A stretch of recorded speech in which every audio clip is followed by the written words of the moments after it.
does the fact that a bunch of our top security officials were using a prohibited app to discuss attack plans even matter?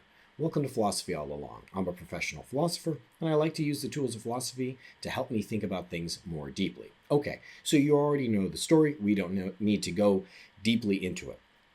We already know that the Trump administration has a history of disrespecting veterans if you count things like gutting the VA and firing a whole bunch of career veteran employees from the government.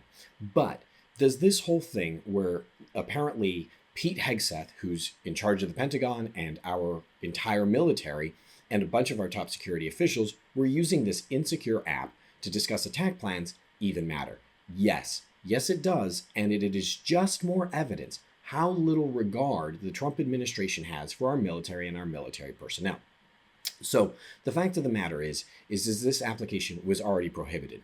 Our security agencies had said it's not secure, it's not something you're supposed to use. And the fact that they accidentally added a reporter to the Signal chat is proof of why the fact that it was prohibited, the fact that it's not allowed, made sense. Whatever your positioning is, you might be a MAGA person who's like, well, he's just a reporter who's a liar, blah, blah, blah. Doesn't matter. Doesn't matter. The fact that he was on that chat is proof that they never should have been using it in the first place. So what does this prove to us? Well, as soon as they were caught doing it, again, however you feel about the reporter turning them in or whatever, doesn't matter. As soon as they were caught doing it, not only should they basically just apologize, like, oh yeah, no, we probably shouldn't have been doing that. But most importantly, the top officials in the United States, the president, should have been looking at this saying, this is a problem, and trying to assure the rest of the country and our service personnel that that kind of mistake would never happen again.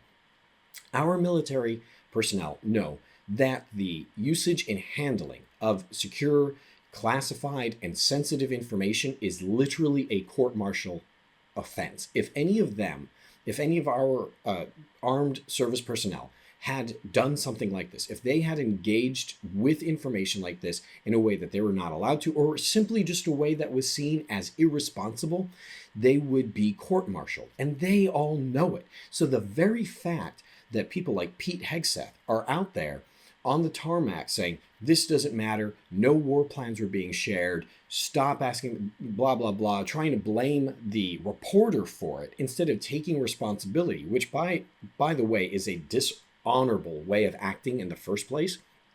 Talk about a man who keeps saying that we need more integrity and we need more honesty in the military. And there he is, straight up lying, telling people that there weren't war plans when we can see the war plans. And then we got a whole bunch of people disseminating, well, no, they're not really war plans, they're attack plans. Doesn't matter. And here's why it doesn't matter. Because the fact of the matter is what actually happens here is endangering our service personnel's lives. At the end of the day, it doesn't matter whether these were war plans or attack plans, because lives are on the line. I have family members who serve in the military. I myself have never served, so I have to tread carefully on what I say and acting as if I have some right to talk about it. The fact is even as an outsider from the military and someone who is willing to recognize that I don't always agree with actions taken by the military, I at the very least know that even while I'm disagreeing, that I should show respect for their bravery and the fact that they're willing to sacrifice their lives to protect the things that they believe in, like the country, and often people like me, people who disagree with them. When we are willing to risk their lives by putting out information like attack plans that let people know where those service personnel will be and what they're doing, we show utter disregard for the fact that we might get them killed. It's already dangerous enough. But when we don't protect classified information or secure information or sensitive information, not only are we endangering the mission itself, but we're endangering them.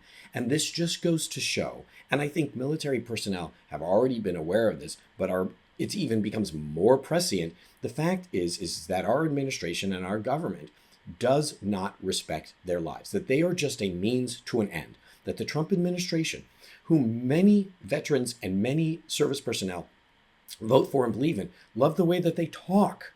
about the military. And they say all kinds of great things about it and say how much they respect them and acknowledge them.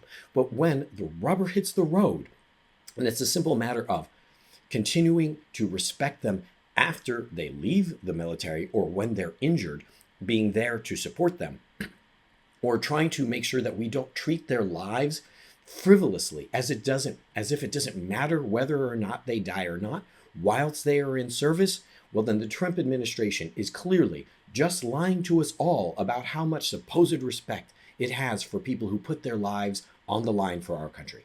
If you disagree, please pop it in the comments. I'm always happy to engage polite disagreement. And if you do agree or you found this important or insightful, please like, please comment, please share it with 2 other people. Let's get information out there and start making some change and make sure that the people who are risking their lives for us are heard and seen. Thank you and have a wonderful day.